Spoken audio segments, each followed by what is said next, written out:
কম পরিশ্রমে বাড়িঘর সবসময় পরিষ্কার রাখার সহজ উপায়, সহজ পদ্ধতিতে fried rice recipe. Radhe Radhe বন্ধুরা, তোমরা সবাই কেমন আছো? আশা করছি তোমরা সবাই ভীষণ ভালো আছো। আমরাও কিন্তু বেশ ভালো আছি। আজ হলো শনিবার, তোমাদের সবাইকে সাথে নিয়ে আজকের ব্লগটা শুরু করলাম। সাথে থেকো, আশা করছি আজকের ব্লগটাও তোমাদের বেশ ভালো লাগবে। তো দেখো, প্রথমেই সকালবেলায় চা, মুড়ি আর এই সেও ভাজা নিয়ে রেডি হচ্ছি খাওয়ার জন্য সকালের। তো দেখলাম সেও ভাজার প্যাকেট কৌটোটা আর কি ফুরিয়ে গেছে, তো প্যাকেটটা কেটে ভরে দিলাম। আর এদিকে গোটা ছোলা আর কি ভিজানো ছিল রাতে, তো সেগুলো নিয়ে নিলাম অল্প করে, আর দুটি সেও ভাজাও নিয়ে নিলাম। তো তারপর দেখো, এখনও পর্যন্ত বিছানা গুছানো হয়নি। তো তারপর কি করলাম, বিছানাটা ভালো করে গুছিয়ে নিয়ে বালিশের কভার আর চাদরটা তুলে দিচ্ছি। তো পুজোর আগে বিছিয়েছিলাম, তো আজকে ভাবলাম প্রত্যেকটা রুমেরই আর কি চাদরগুলো সব কেচে দেব। তো কেচে আবার কেচে দেবো, দিয়ে তারপর আবার বিছিয়ে দেব। তো তাহলে কি বলো তো, কালী পুজো পর্যন্ত হয়ে যাবে আর কি। তো তারপর সেই জন্যই আর কি বালিশের ওয়ারগুলো খুলে দিলাম। আর জানো তো বন্ধুরা, এই কদিন বেশ ভালো রোদ উঠছে। তো পুজোর পরপরই কদিন বৃষ্টি হলো, দশমী থেকে বৃষ্টি আরম্ভ হয়েছিল। তো তারপর যাই হোক, এই কদিন লক্ষ্মী পুজো থেকে বেশ ভালো রোদ উঠছে। আর আজকে তো রোদের প্রচণ্ড জোর হয়েছে। তো বালিশগুলো ওয়ারগুলো খুলে রেখে দিলাম, ভাবলাম যে রোদ যখনই আসবে তো উঠোনের মধ্যে তখনই আর কি বালিশগুলো নিয়ে গিয়ে রোদে একবার দিয়ে দেব। আর আমি কি করি বলো তো, যখনই বালিশের ওয়ার কাচি বা বিছানার চাদর কাচি, এই বিছানাগুলো মনে হয় রোদে দিয়ে দিই আর কি। তো তারপর ভাবলাম রুমটা একটু ডিপ ক্লিনিং করে নিই, কেননা সেই পুজোর পর থেকে এই রুমটা ডিপ ক্লিনিং করিনি। তো ভাবলাম ছেলে তো আজকে জেগিয়ে আছে, ঘুমায়নি, তো সেই জন্য আগে আমার রুমটা থেকেই পরিষ্কার করে নিই আর কি। তো আগের কদিন আর কি, দুদিন আগে অন্য রুমগুলো পরিষ্কার করেছিলাম আর কি। আজকে আমার রুমটা একটু বাগিয়ে পরিষ্কার করে মুছে নিচ্ছি। তো প্রথমেই দেয়ালগুলো ভালো করে ঝেড়ে নিলাম, তারপর এই যে পর্দার যে স্টিলগুলো আছে ভালো করে মুছে, আর এই যে আলমারির মাথাটা দিকটা একটু নোংরা হয়েছিল। কি বলো তো, আমি তো পেপার দিয়ে রেখেছি, কিন্তু পেপার দেওয়া থাকলেও এগুলো ধুলো বসে যায়, সাদা মতন হয়ে গেলে দেখতে একদম ভালো লাগে না। তো আমি কি করি বলো তো বন্ধুরা, আমি যখনই গোটা বাড়িটা ডিপ ক্লিনিং করবো ভাবি, তো একদিন করে করি। তো আজকে ধরো আমার রুমটা করলাম, কালকে ওই অন্য রুমটা করলাম, এভাবে করি। আর কি করি, একটা রুমে তো অনেক জিনিস থাকে, তো সংসারে নানান কাজের মাঝে একবারে সবটা বাগানো হয়ে ওঠে না। তো সেই জন্য দেয়ালগুলো ঝেড়ে আগে ওপরের অংশগুলো বাগিয়ে নিই, তারপর যেগুলো নিচের দিকে থাকে হয়তো সময় না পেলেও পরে বিকালের দিকেও গুছিয়ে নিই। তো এভাবেই আর কি নিজের টাইম মেনটেন করে সময়ের মাঝে আমার রুমটাকে পরিষ্কার রাখার চেষ্টা করি। তো যাই হোক, দেখো পুতুলগুলো ভালো করে পুতুলের যে পেপারগুলো দিয়েছিলাম ভালো করে মুছে নিলাম, দিয়ে সবগুলোই একবার করে নামিয়ে মুছে আবার সুন্দর করে গুছিয়ে দিচ্ছি। আর এদিকে তো ছেলের খেলনা বেরিয়ে চলেছে, তো ওর পিসি আবার ওদের মেলাতে এই সুন্দর হলুদ রঙের বাসটা কিনে দিয়েছে। তো যাই হোক, পেপার দিয়ে সাজিয়ে রাখলাম, না হলে যা ধুলো। তো তারপর কি করলাম বলো তো, এই তাকটা একটু জিনিস ওলঢাল হয়েছিল, সেগুলো একটু বাগিয়ে গুছিয়ে একদম আলমারিটা মুছে নিলাম। তারপর এই যে খাটের নিচটা একদম খালি করে দিয়েছি, খালি করে দিয়ে ঝাড় দিয়ে নিচ্ছি। তো না হলে কি হয় বলো তো, লেখে নিচেতে যে বিছানা করে শোয়াই কাঁথাটা থাকে, ছেলের খাবারের বক্সটা থাকে, তো এগুলো সব বাইরে বার করে দিয়ে একদম ভালো করে নিচেটা ক্লিন করে নিলাম। যেহেতু দেয়ালটা ঝেড়েছিলাম, কিছু নোংরা খাটের নিচেতেও পড়ে যাবে, তো সেই জন্যই আর কি খাটের নিচটাও ভালো করে ঝাড় দিয়ে নিলাম। এদিকে ড্রেসিং টেবিলের তলাটাও ভালো করে ঝেড়ে নিলাম, দিয়ে এদিকে এই নিচটা থেকেও সব নোংরাগুলো বার করে নিলাম। কি বলো তো বন্ধুরা, আমার খুব ঠান্ডা লেগেছে, শুধু আমার নয়, আমার ছেলের, মেয়ের, তো আমাদের তিনজনেরই খুব ঠান্ডা লেগেছে। তো সেই জন্য খুব অসুবিধা হচ্ছে। আর আগের দিন তো তোমাদের সঙ্গে আর কি কোনো ভিডিও শেয়ার করতে পারিনি, তো গলার অবস্থা এতটাই আমার খারাপ। তো তোমাদের জানি না কতটা কি অসুবিধা হচ্ছে।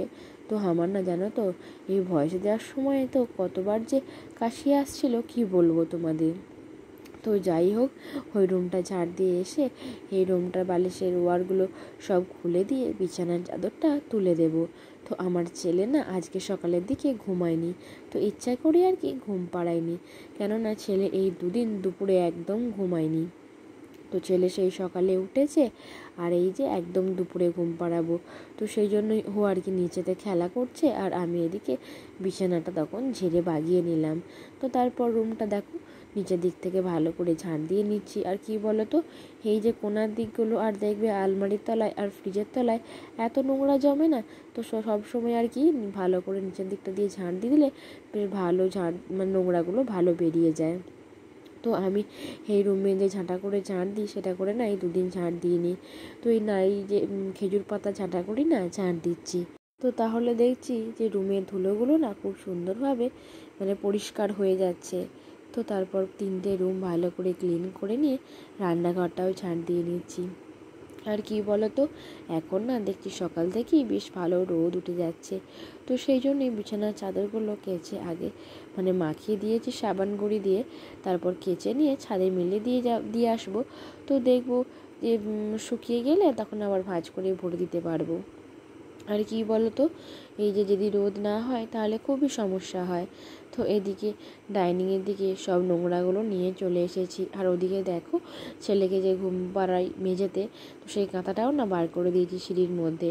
তো উঠোনে না আমাদের একটু বেলা করেই রোদ আসে, ওই 11:30 দিক করে আর কি, তো তখনই আর কি মেলে দেবো ভাবলাম।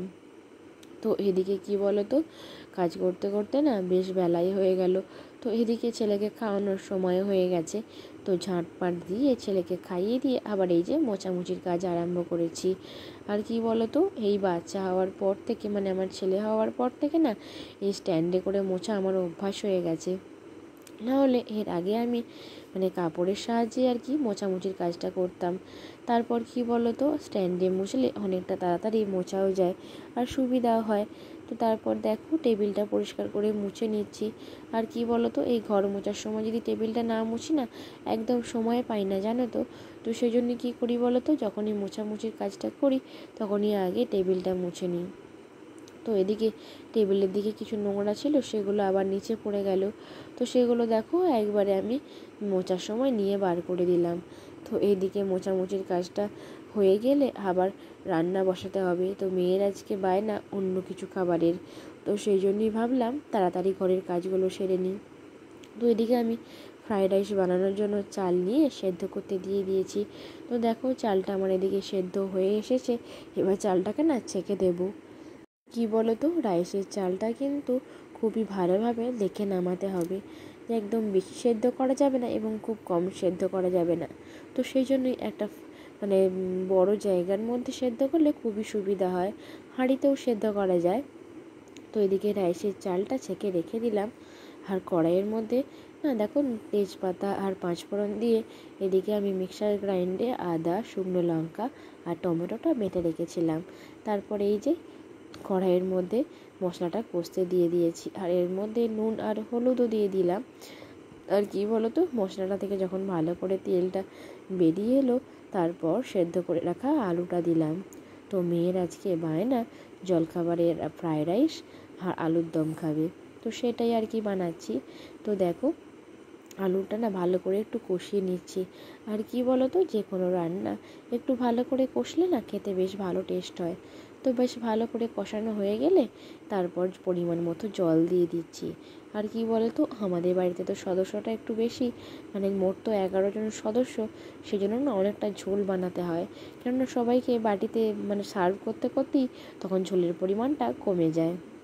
তো এদিকে আলুর দমটা রেডি করে নিয়ে এদিকে ফ্রায়েড রাইসের জন্য যে সবজিগুলো দেবো সেগুলো কেটে নিচ্ছি। তো কি বলো তো, ফ্রায়েড রাইসের জন্য আর কি ছোটো ছোটো করে বিন কেটে নিচ্ছি, আর গাজর আর ক্যাপসিকাম দিয়ে দেবো আর কি। তো সেগুলি আর কি খুব সরু সরু করে কেটে নিলাম যাতে খুব তাড়াতাড়ি ভাজা যায়। তো তারপর কি বলো তো, কাজু আর কিশমিশটাও একবার রেডি করে নিয়ে চলে এসেছি। বলো তো, এই যে ফ্রায়েড রাইস বানানোর সময় যে চালটা তোমরা সেদ্ধ করতে দেবে, দেখবে চালটা যদি একটু বেশি নরম হয়ে যায় তখন না 2 বা 3টে থালার মধ্যে মিলে দেবে, দেখবে খুব তাড়াতাড়ি না ঝরঝরা টাইপের হয়ে যাবে, মানে যত হাওয়া পাবে তত চালটা ঝরঝরা টাইপের হয়ে যাবে। তো আমি না চালটা কিন্তু দেখেই নামিয়েছিলাম, সেজন্য আমার রাইসের চালটা ঝরঝরিয়ে আছে।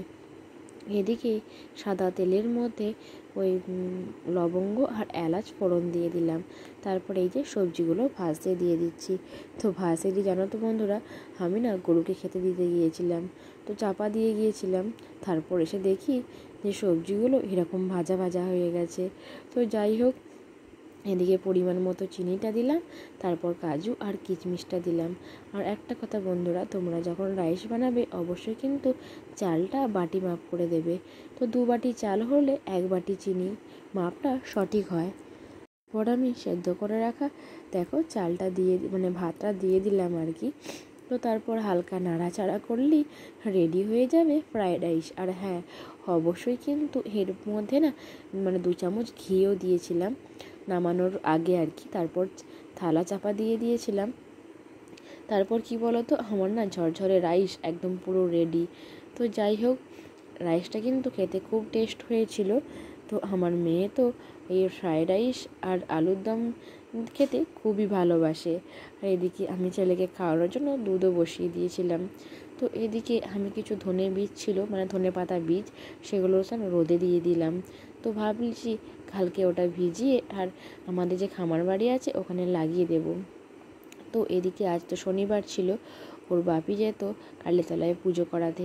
তো সেই জন্যই আমি ভাবলাম অনেকগুলো স্থলপদ্ম ফুল এবং জবা ফুল ফুটে আছে, তো ওগুলো দিয়ে কিছুটা মানে কিছু মালা গেঁথে দিই আর কি।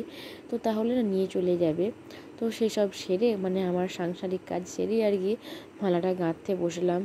তো যাই হোক, এই দেখো স্থলপদ্ম ফুলগুলো না খুব বড় বড় হয়ে ফুটেছে। তো আমাদের যে ঠাকুরতলা আছে ওখানের বাগানে আর কি এই স্থলপদ্ম ফুলগুলো ফুটেছিল। তো সেখানে আর কি জবা ফুল স্থলপদ্ম ফুল এগুলো ফোটে। তো দেখো খুব সুন্দর একটা মালা গেঁথে নিলাম। তো মালা গাঁথার পর যাই হোক স্নানটা সেরে নিয়ে ঠাকুর প্রণামটা করে নিচ্ছি। আর কি বলো তো, আজকের পুজোটা কিন্তু বড় মাই করেছিল, আমি সময় পাইনি করতে। কিন্তু স্নান করে তো প্রতিদিনই একবার ঠাকুর ঘরে আসি এবং তুলসীতলায় ধূপ ফুল আর জল দিই আর কি।